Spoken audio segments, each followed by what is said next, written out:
Hello. Canada is suffering from three crippling deficits: ecological, fiscal, and democratic.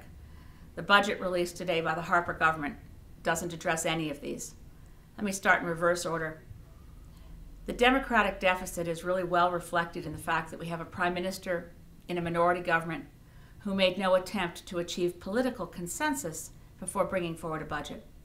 That's what a prime minister should do in a minority situation. We elect 308 members of parliament.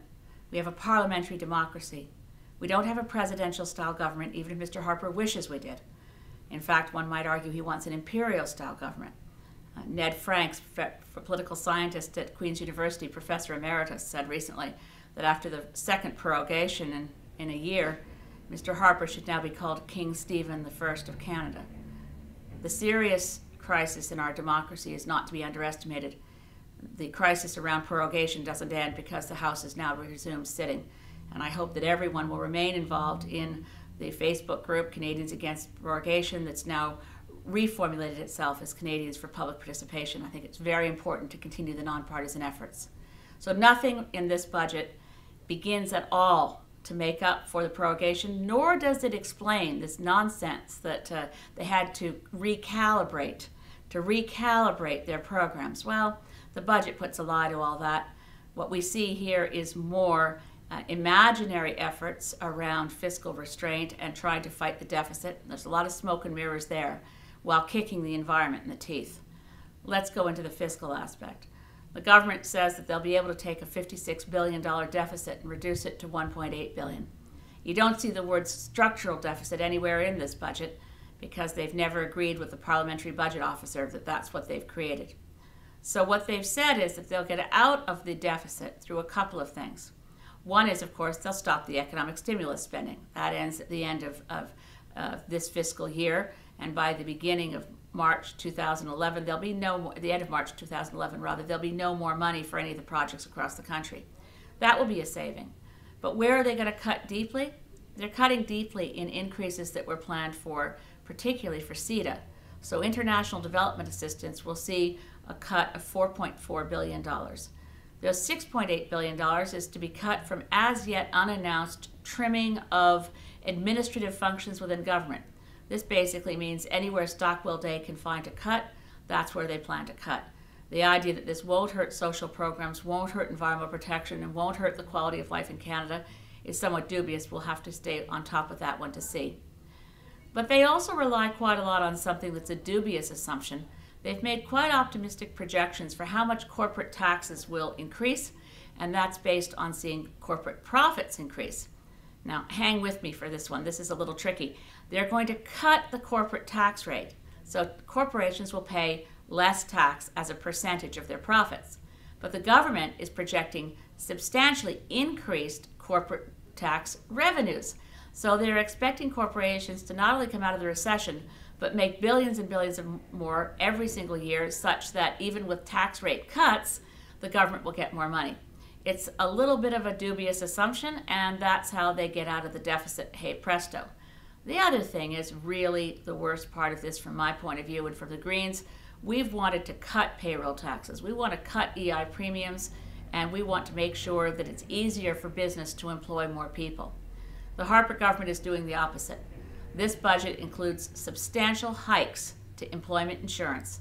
They will be raising employment insurance premiums by as much as 15% a year, collecting an additional $29 billion from employers and employees on EI premiums by 2015. This is a job-killing tax, and it's going to hurt our recovery from the recession. It's going to hurt Canadian workers, and every paycheck starting January 2011, if these people are still in office, workers are going to wonder how come my pay just shrunk, and employers are going to wonder how come I can't afford to bring on any more people.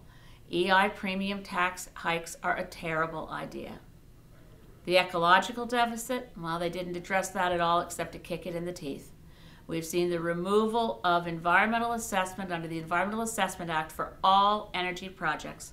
All energy projects are now to be steamrolled through by taking them away from the Canadian Environmental Assessment Agency and putting them in the hands of the National Energy Board and the Canadian Nuclear Safety Commission.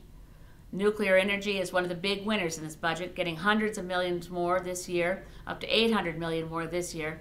They're going to continue to receive their subsidies, even though they've been shown to be completely incompetent and running a dangerous industry. There's still money for carbon capture and storage. Meanwhile, we're looking at a small amount, not bad, but they finally put a little bit of money towards the Great Lakes. In previous years' budgets, the only money for the Great Lakes was to build fences around them to meet the Security and Prosperity Partnership requirements. They've finally put $8 million towards Great Lakes. It's a drop in the bucket, and it won't do what's needed. As well, on environmental spending, we see a new program created for forest sector development of clean energy. But other than that, there's nothing new for wind energy. They're not renewing the Eco Energy Initiative Fund that really did give a boost to wind energy in this country. There's nothing about how they're going to meet reductions of greenhouse gases. There's a lot of smoke and mirrors about green jobs, but I challenge you to find a green job in that budget. So just using the word green doesn't make it green. And this budget does serious damage to environmental protection in Canada. Let me be complete here and try to see if there were any good points. I think it was a good sign that there's now going to be a civilian oversight body for the RCMP. We'll have to keep an eye on that for details.